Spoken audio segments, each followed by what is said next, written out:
یا الله تو را و جبریل امینه و ملائکیت شاهد میگردانیم که نیست هیچ کس مستحق ازی که ذاتش عبادت شود و قانونش اطاعت شود الا الله،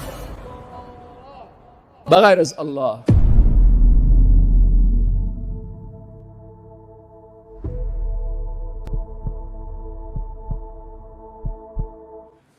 بزرگترین نعمت الله چی هست؟ والله ما 40 سال در اسلامیات تحقیق کردیم. بزرگترین نعمت الله عقیده توحید است.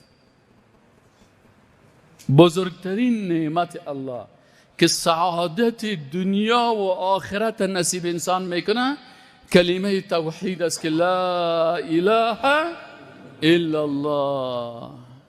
نیست هیچ کسی مستحق ازی که ذاتش عبادت شود و نیست هیچ کسی مستحق ازی که قانونش اطاعت شود الا الله، بغیر از الله.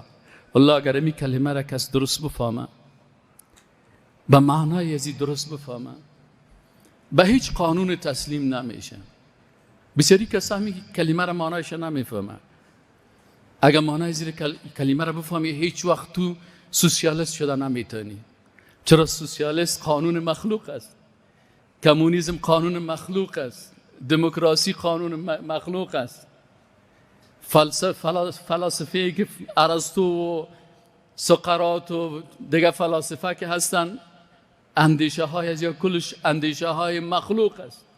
ولی تو با الله تعهد کردی که بغیر از ذات تو به مخلوق عبادت نمیکنم و بغیر از شریعت تو قانون کس دیگه را قبول نمیکنم.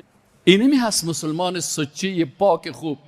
امروز کسایی که میگه من دموکرات هستم او به لا اله الا هو ایمان داره؟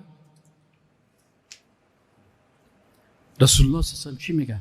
من کان آخر کلامه لا اله الا الله دخل الجنه. کی آخری کلمه از زبانش خارج میشه که لا اله الا الله؟ کسی که مطابق لا اله الا الله زندگی کرده باشه، کسی که بغیر از ذات الله به مخلوق سجده کنه. ما و شما در فیلم ها میبینیم به مخلوق رکوع کنه، به مخلوق سجده کنه، خود به مخلوق ذلیل بسازه، عبادت مخلوق بکنه و 100 مرتبه لا اله الا الله بگه. لا اله الا الله بی معنا که معنای از رو تطبیق نکنه برای چی منفعت میرسانه؟ از این خاطر این لا اله الا الله که مطابق از زندگی نکنه انسان، باز در آخر وادی جان کندن باز لا اله الا الله گفتن نمیتونه. من کان آخر کلامه لا اله الا الله دخل الجنه. این لا اله الا الله باید از قلبت برایه. لا اله الا الله باید از قلبت برایه.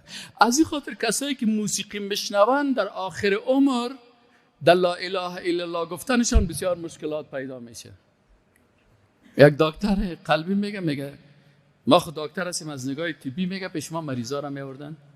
وقتی که یک کسی را میورد که مثلا تصادم کرده قلب از بین رفته، دکتر خود میفهمه که خلاصی دیگه میموره. میگه ما چی میکردیم؟ برای این مریض تلقین میکردیم قلبش خلاص است، نابود شده، منتها زنده هست، چشمایش میبینه. برش میگیم بگو لا اله الا الله. میگه یک کسی زیاد موسیقی شنیده، میگیم بگو لا اله الا الله، این دیگه قرار خواندن شروع کرده. شمالی لالزار باشه به من چی؟ بگو لا اله الا الله، خواندن این دی میکنه. 30 گناه در موسیقی، 30 گناه، یعنی 30 گناه. کسی که یک پارچه موسیقی را میشنوه در یک گناه یک دفعه لعنت الله سرش نازل میشه، اما در یک پارچه موسیقی 30 مرتبه لعنت الله سرش نازل میشه.